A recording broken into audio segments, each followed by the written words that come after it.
코로나 팬데믹 한국의 대응과 과제 두 번째 세션을 시작하도록 하겠습니다. 두 번째 세션의 첫 토픽은 두 분의 연재를 모셨습니다.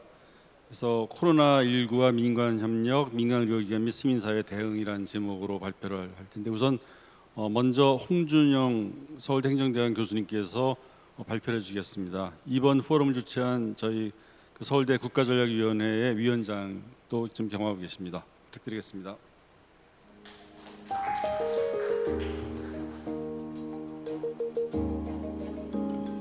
네, 시간이 많이 쪼들린 것 같아서 제가 최대한 노력을 해서 빨리 끝내도록 하겠습니다.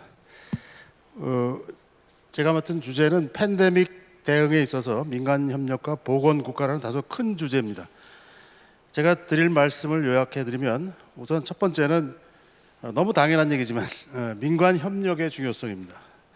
질병관리본부를 컨트롤 타워로 하는 방역 시스템이 제대로 작동했지만 이것을 뒷받침할 시민사회, 즉 민간 부문의 참여와 협력이 없었다면 결코 성공할 수 없었다는 것입니다. 두 번째는 보건국가의 도래입니다.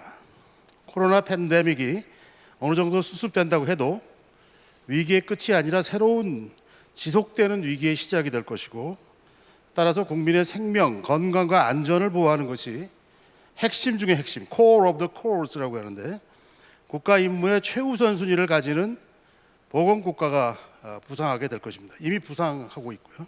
불가피합니다. 실컷 조건. 보건국가에서는 정부 등 공공의 책임이 무엇보다 중요하게 되는데, 우리나라는 그러한 보건국가의 이름에 걸맞은 조직, 자원, 제도, 정책, 수단 모든 면에서 아직도 갈 길이 멉니다. 끝으로 세 번째 주제입니다. 자원, 특히 의료 자원은 무한한 것이 아닙니다. 자원과 시간이 제한된 위기 상황에서는 공공의 리더십과 책임 못지않게 민간 부문의 참여와 협력이 뒷받침되어야 합니다. 그런 뜻에서 향후에 감염병 위협을 방어하고 극복해 나가려면 지속 가능한 민간 협력 거버넌스가 무엇보다 중요합니다. 거버먼트 대신에 거버넌스가 필요한 분야가 바로 이 분야가 되겠습니다. 그러면 이제 준비된 자료를 중심으로 해서 빨리빨리 진행하도록 하겠습니다. 민간 협력의 성과입니다. 소위 테스트, 트레이스, 트리트라는 3T 전략이 주요했던 것은 정부와 관련 기관의 대비, 그리고 관련 분야 기업들 간의 협력이 적기에 이루어질 수 있었기 때문입니다. 진단 검사 키트 개발, 정부 R&D, 신종 감염병 유입 대비 도상 훈련과 현장 대응 훈련.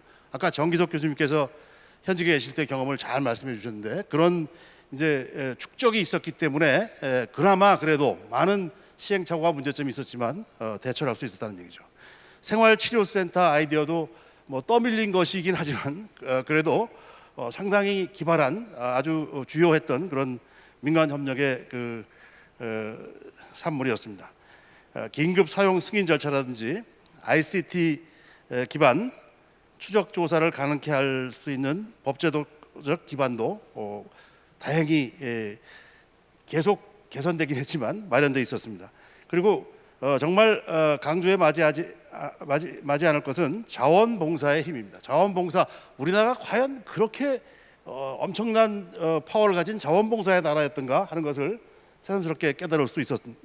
그 점에서 의료진과 대구의 자기의 안위를 걱정하지 않고 달려간 그 자원봉사자들의 그 노고에 다시 한번 감사를 드립니다. 그리고 또 한 가지 강조해야 될 것은 바로 방금 전에 말씀드렸던 생활치료센터입니다. 이것을 뒤늦게라도 투입했기 때문에 의료 시스템 붕괴를 막을 수 있었고, 또 그 시간을 벌 수 있었다, 이렇게 생각을 합니다.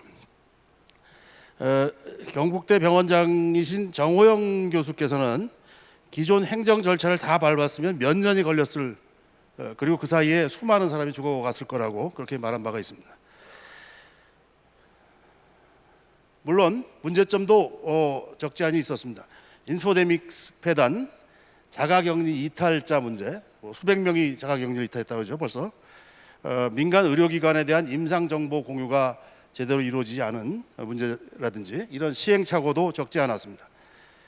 제가 준비해온 자료 중에 10페이지부터 14페이지는 코로나 팬데믹으로 거대 국가, 큰 정부의 진격을 설명합니다. 다만 시간 관계상 설명을 생략하도록 하겠습니다. 16페이지 거대 국가, 큰 정부, 이거는 뭐 우리가 이제 누구나 다 전문가들이 입을 모아서 그 전망하는 얘기입니다. 결국 국민의 생명, 건강과 안전 보호를 최우선 과제로 하는 보건 국가로 나타날 수밖에 없습니다. 보건 국가의 길이 불가피하다면 보건 국가가 장착해야 할 필수적인 모듈이 무엇이냐? 17페이지부터 보건 국가가 장착해야 될 그런 필수 모듈을 조직, 그리고 자원, 제도와 정책 수단이라는 차원에서 제시해 보았습니다. 상세한 설명은 생략하도록 하겠습니다. 보건국가에서는 강화된 공공의료가 필수적인 엔진이 될 수밖에 없습니다. 되어야 하죠. 그러나 이 엔진은 공공 리더십과 책임, 거기에다가 강력한 민관 협력이라는 조건이 충족되어야지만 효과적으로 작동이 됩니다. 이를 위해서 자원봉사와 시민 정신은 돈으로 살 수 없는 것, what money cannot buy. 그러나 없어서는 안 될 생존 기반입니다. 그런데 그렇다고 해서 그냥 그분들의 이 자원봉사자들의 선의에만 의존할 수는 없는 노릇입니다. 그분들이 계속 창발적으로 기여할 수 있는 인센티브를 지속적으로 지속 가능하게 제공해 주는 것이 무엇보다 중요합니다. 인센티바이제이션이라는 말을 쓰는데 유인 구조를 만들어 주는 게 중요하고 그 유인 구조는 지속 가능해야 됩니다. 그 밖에도 프라이버시 문제라든지 공공윤리 문제라든지 경제 회복과 불평등 해소 등 포스트 코로나 사회 경제 정책의 이슈들이 있습니다. 그리고 감시 국가와 민주주의 공간의 위협, 국가의 과잉, 경제 개입 등의 문제가 있습니다. 시간 관계상 상세한 말씀을 드리지 못하지만 보건 국가가 가진 가장 큰 위험은 권위주의 감시 국가로 흐를 위험이 상존한다는 얘기입니다. 그로 인해서 민주주의 공간의 위협의 문제가 상당히 중요한 그 도전으로 다가올 가능성이 있습니다. 이 위협에 대처하는 데에도 시민사회의 역할과 이를 위한 역량 강화가 매우 중요해진다 하는 점을 강조드리고 싶습니다. 25페이지입니다. 한국이 코로나19와의 싸움에서 성과를 낼 수 있었던 것은 메르스 등의 학습 효과도 있었지만 어려운 여건 아래서도 모든 조건들이 잘 들어맞은 정말 아슬아슬하면서도 천운이 따른 예술 같은 기적이었습니다. 그중에 빼놓을 수 없는 결정적 성공 요인이 바로 민간 협력이었습니다.